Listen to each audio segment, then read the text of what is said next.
Our first storyteller pitched me this story, and I am so excited to put him up here. I think you'll figure out his background when you see him up here, but I think Burning Man is definitely part of his story. There's just like, you can go, I know that dude. I don't know that dude, but I know that dude. He hails from Texas. He loves to gallivant the new streets of San Francisco, and he's been coming to Bawdy in costume for a while, and he's ready to rock it on the stage, finally. Right? First storyteller, give it up super fucking hard for the Wingman!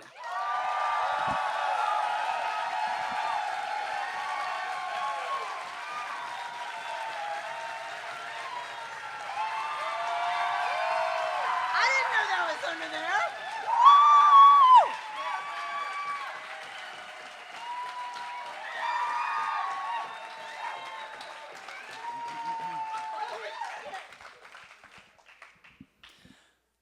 I am the Wingman.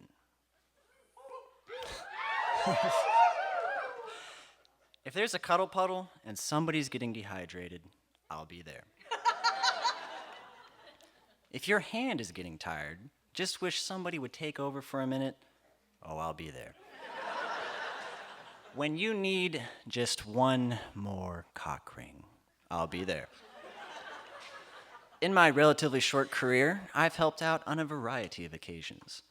Like the time my friend and fellow superhero Captain Rainbow, negative Captain Rainbow, woo!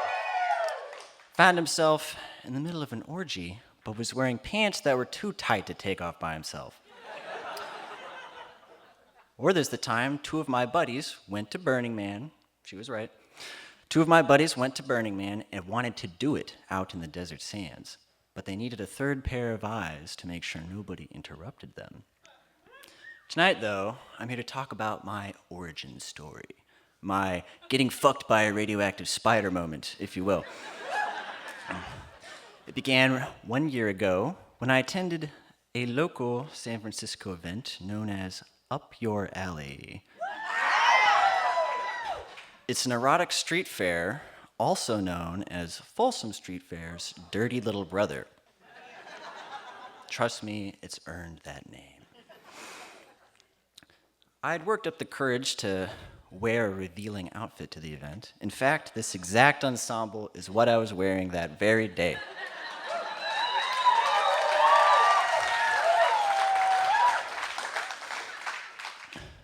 Now, I was feeling pretty nervous, so the plan was just to see the sights of the event, get a little thrill from wearing something so revealing, and then go home and rest. That'd be it. Oh, yeah. But then I met the wizard. Imagine a 70-year-old man, hunched over with age. He looks kind of like a cross between Jerry Garcia and Ian McKellen, and he's totally naked. Well, not entirely. He's also wearing a leather hat, black shades, and a variety of sexual piercings. The most notable of which are two huge nipple rings and a third, even larger ring pierced through the head of his cock. I believe this is known as a Prince Albert piercing. I may have to check Wikipedia after the show to be sure. And if that's not enough, these three piercings are connected by a series of metal chains, forming a sort of inverted, perverted triforce. So the whole contraption is kind of levitating his dick, keeping it hanging in midair. Like a wizard, right? He cast a levitation spell. Wingardium Leviosa!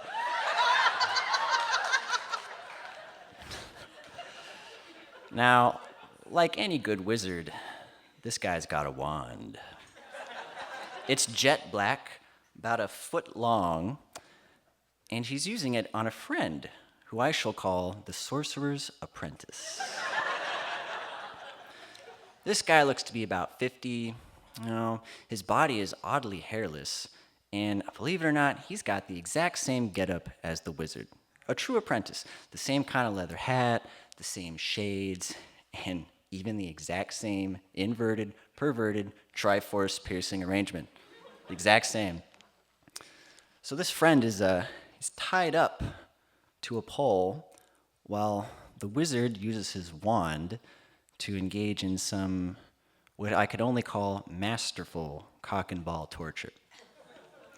This wizard, he's doing some light taps on the bottom of the apprentice's scrot, bringing out a few oohs and ahs. And every now and then he mixes it up with some medium strength sideways swipes. And those bring out the ahs and the ohs. And every now and then, a crescendo. And to that, the only response is, "Hoo, man!" I mean, I cringed when I saw that one. Whew. So the wizard is playing his apprentice like a fiddle. I mean, he's like a conductor at some kind of cock and ball torture symphony, just ringing a song out of his apprentice. I couldn't believe what I was seeing. But I couldn't help but notice the wizard was looking pretty tired. He'd probably been out here all day, like, I don't know. And that's when he notices me watching.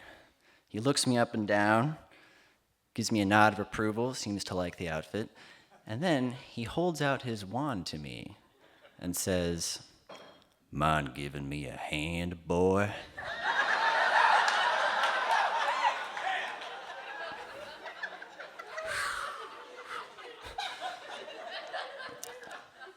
I know, right? Now, I didn't realize this about myself at the time, but as it turns out, if you call me boy, I'll do just about anything you say. So keep that in mind for later. So, for reasons I did not yet understand, I immediately jumped right over, grabbed the wand, and said, "Oh, I'd be glad to help." So while the wizard is taking a break, I'm doing my best to emulate the masterful play I saw earlier. I mean, I'm no pro, but I'm hitting him pretty hard. I'm getting some oohs and ahs. And that's when I realized, hey, wait a minute, this wand, it's covered in like this foam material, like Nerf, like Nerf guns. And now I'm thinking, oh, great, I'm trying to have fun here, but I can't stop myself from laughing. I feel like I'm in some kind of erotic, adult-only Nerf toy line commercial, like, it's Nerf or nothing, And I'm also thinking, well, this probably doesn't even hurt that much. It's padded, right? So I really start hitting the apprentice hard. And eventually, the wizard puts his hand on my shoulder, and he says, "Can you take it, or do you just dish it out?" Whoa, I can't turn down that challenge. Yeah.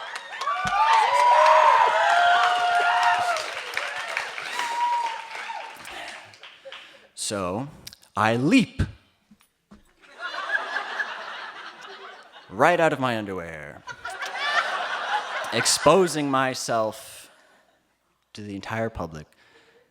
And it was at that moment that I realized, holy shit, there are like 50 people looking right at me. And I have this really strange sensation. I feel like I've just jumped off a diving board, thinking I was 10 feet above the water. But as I'm falling, I realize, oh wait, I'm actually 100 feet above the water. And instead of water, it is a cesspool of sin and depravity from which I will never escape.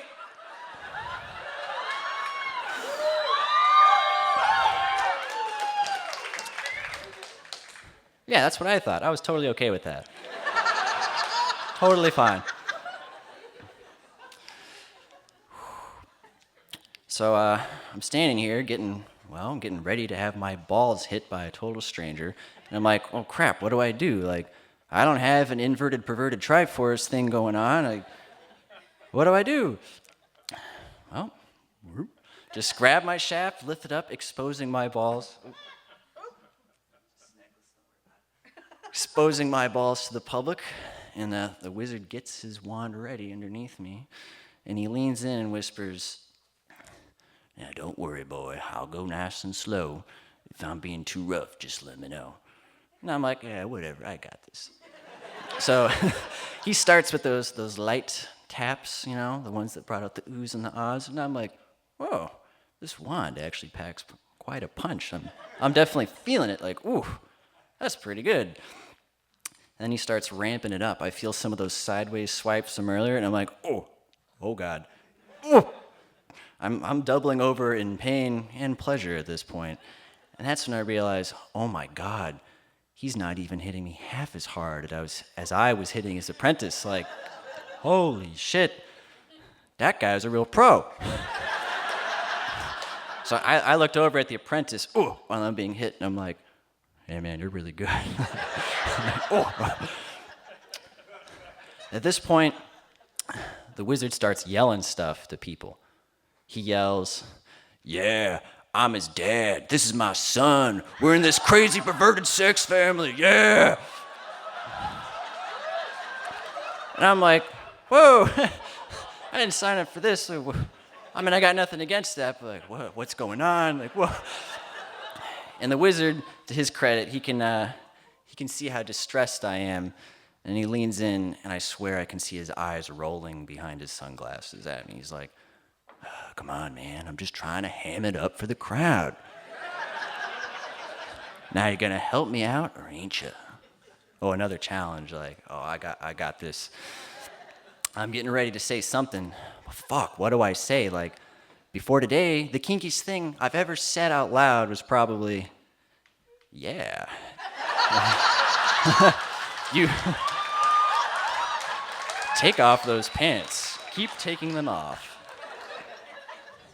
I had no experience here. Like, I'm a fish out of water. But time is running thin. He's saying something else. He's about to say something else to the crowd. So I'm like, Jesus, take the wheel. Here we go. He starts yelling again. That's right. This here's my son. And he loves being hit like this in public. He loves it when y'all take photos of him like that. Don't you, boy? Well, here goes nothing. Oh, yeah. Hit me harder, Daddy.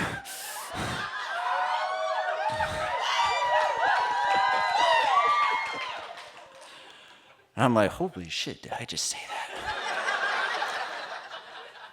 Oh my God. And I look out at the crowd, and there's so many of them. There's this old lady with a purple wig and a cane, and she's like, oh, very nice. And there's these guys with like really expensive looking cameras. They're down on one knee, they're taking all these pictures. They stopped for a moment when I said that thing about Daddy, and they're like, whoa, man. And then click, click, click, click, click, back to pictures. There are these veterans on the sidelines, guys with like leather pants, their arms crossed. They look like they've been going to this event for like 10 years. And they kind of give me these sidelong glances like, oh, okay, that was pretty good. This guy's okay.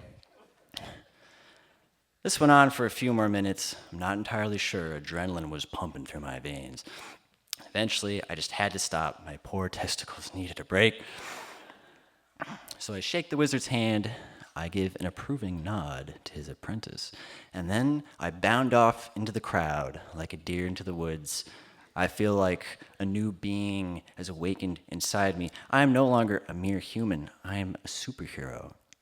And I unlocked this by combining my need to help, my desire to please with my urge for adventure. And I'd been transformed into a superhero. And all I had to do was give an old wizard a hand.